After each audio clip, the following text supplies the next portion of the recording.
while in New York City. What were some of the hits you released with them? Working in New York City with was mainly with Bulwaki. Never Clive Chin. I never did any work with Clive Chin in New York. If I did, I can never recall one time. I know I did a little bit of work with Clive Chin at Randy's downtown at their studio. But I did a whole lot of work with Bulwaki, which was like just hanging out and smoke weed, drink beer, which I never do well. And we smoke a chalice and we just get drunk for all days. That was it, because Bulwaki was the people I was introduced to when I went to New York, that first day when I tell the first person. So we had a good, long relationship as friends, a group of us, including Allah. And it's quite a bit to think about there. But I don't remember it's an empty too much. That just worked for me. If I might sound funny if I say this. I do music and I work on music like this. I don't remember what I did yesterday. Oh, all right, I remember now. I don't remember. I remember that when I hear them on the radio, or I pass a car pass and something. I'm going, what that? I remember I did a song with Betty Wright, and it was special to me because Betty Wright, was special. She's a special person. We were good friends, and I live in her house. She and her husband, and we were good friends. And they had a studio, and it was my idea why they built the studio. Everything I did, and they got the money to build the studio. I did a song. And 2 years later, I was living in St. Petersburg with my children, mother and me, and having breakfast, and I heard this song, and I start singing this song to them, and I say, oh, and then I say, oh, I know this song. And I stop, say, oh, I know this song. How come I know this song? And she just said to me, say, Clive, you're an idiot. You made that today. I'm saying, I'm just leave the breakfast and drive to the radio station to see the song to see if my name was on it. I'm waiting them say, hey, that song just played, and they show me, I'm saying my name, I say, oh, all right. So I don't really remember songs, God no. I remember maybe a few. I can remember, serious. So it's not an egotistic thing now. I just work on music like a man who makes shirt, or a man makes slippers or something. So I do a good job and go next. I don't have time to sing and think about it. I don't listen to it. I tell you, when I work on a song, anyone who know me, I don't listen to the song maybe 2 or 3 times and I take some notes. And when I done, say, I might do some spontaneous, change something and say, put it on, then done. And from me satisfied, I say, good. Me done with that, Me done with that song. That's how I make music, and I think that keep me fresh. A lot of my friends, them listen to the song 1 million times.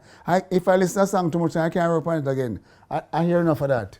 I can't add nothing to it. I don't want to scrap it. I don't even want to hear the song without the music. So basically, if when I'm asked about it, I remember a few outstanding things. I know I like to talk about some hits with some story about hits where, like for example, I never said this to nobody in an interview yet. That's why I'm telling them I'm afraid to do interviews. Because a few days ago I was in my bed and I know Heroes Day was coming up and I see something on Facebook. I can't see where, so I can't even see Facebook anymore. So I was going like, I see JC Lodge and some congratulatory messages were being said.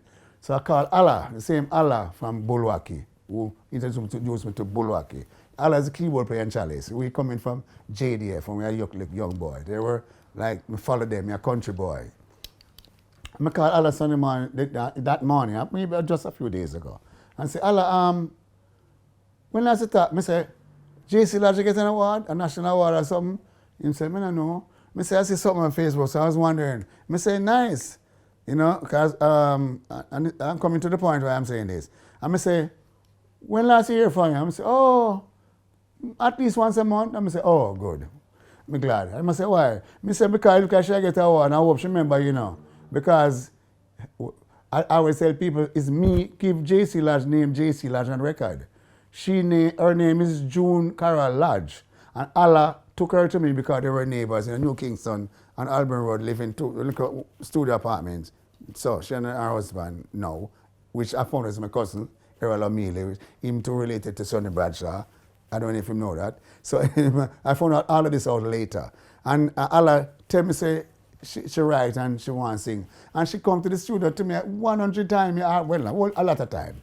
for him to sing, but she shy and in the studio a lot of man keep up what we call arms house. When man say women and start talk about all type of thing, derogatory thing and a kind of way when a coach said Jamaica look them. They might just have something and they might try just maybe not themselves anymore. You know what I mean? So June always draw away like, and so she and Errol, her husband, who always draw to a corner. So she come to the studio 5, 6, 10 times to me say I feel bad and Allah say Azul.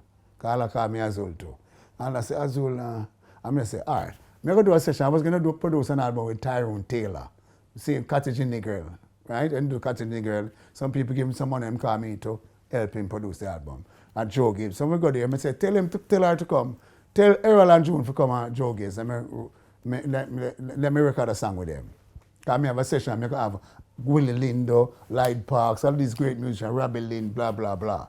We're going to be there. So at the end of the session, I was going to beg the man, because I had enough money. I say, oh, play a song for my friend now. So anyway, we went 10 o'clock, the session starts. We go there and see her because she's very like that, much like that. I wonder if anybody remember this story. Because people they can see that them get going and remember things. I know, like how I know, say my left hand is.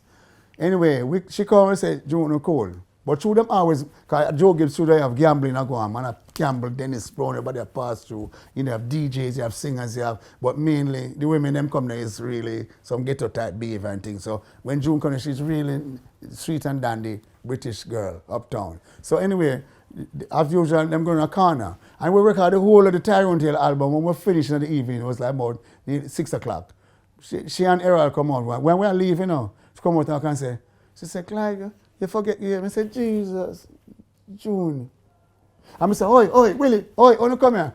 I have to do a tune with June. I tell her, do. And them say, Clive, we're hungry. I say, Bridget, I could send out a tasty, go buy some food. And we make up some money, send somebody to taste, go buy food. I say, come in quick. And then she said, she come with her cassette and she play. And I said, June, I don't like your tune them. And she sing too soft. I said, I don't like none of your tune, but I had to record a song with her. Because I promised her and I feel bad. And I know I let down Holler and let her and Errol. I said I didn't know he was my family. Anyway, Errol Thompson, the great engineer Errol Thompson, who worked with Joe Gibbs and he was working with Clive Chin and all of them for back in the day. Errol, there was a Calypso album. There's a guy from Trinidad, a Calypso record shop, sent a Charlie Pride album. Okay? And Errol said, Clive, me have the album here now. I say, him say, brother say, you come and give brother say, we should do one of them tune. I say, I see it. I say, play. I play first song. I say, Come here, look at tune for June. I say, June, I don't have time. Listen to your tune, but I record a tune with you today.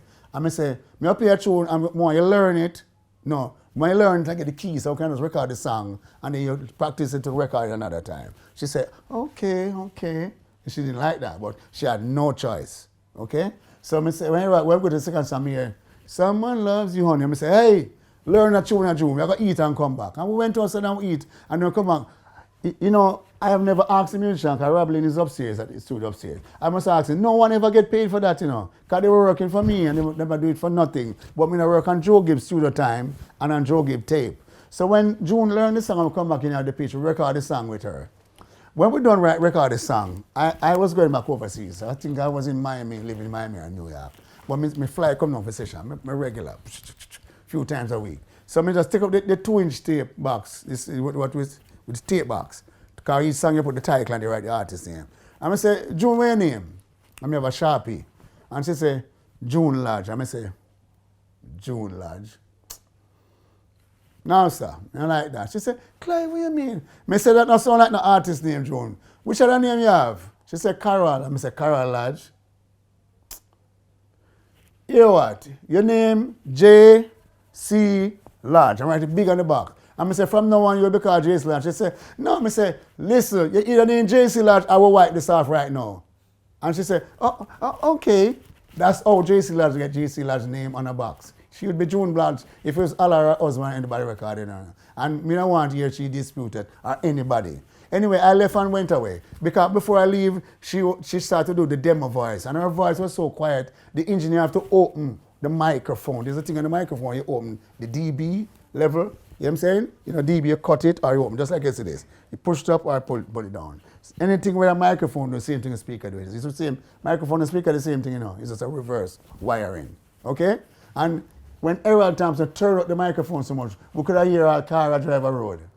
The way I must say, Clive, she sing quiet so. But anyway, she did the little demo and she sound nice to me. Me went away. Next thing me know the song hit. Because Willie Linda finished it for Gibbo. We both work for Joe Gibbs. We call him Gibbo. Willie Linda finished it, the song become a massive hit. It's so big till and I think Junior realized how it became. Till I was in Miami one day at Opalaka at Joe Gibbs' place when the sheriff, black sheriff, come and call him outside and say, I have a big yellow tape and say, oh man, I'm ashamed of you. Because they had sued him over the song because what him always do, which a lot of them used to do and some of them still do it. If me produce a song and walk away, I'm going to put him name on it written by him. You know what I'm saying? He marked produced by Joe Gibbs, written by Joe Gibbs when he wasn't even in the place. And I was there when the sheriff come and locked down him whole building. And the building was this is 67 and you know mixing up it was that long. All the way around the building. Locked down the same shame of him. And I ended up working, producing Charlie Pride and his son a few years later. And right at a Grove recording at where IRFM, Mr. Young was.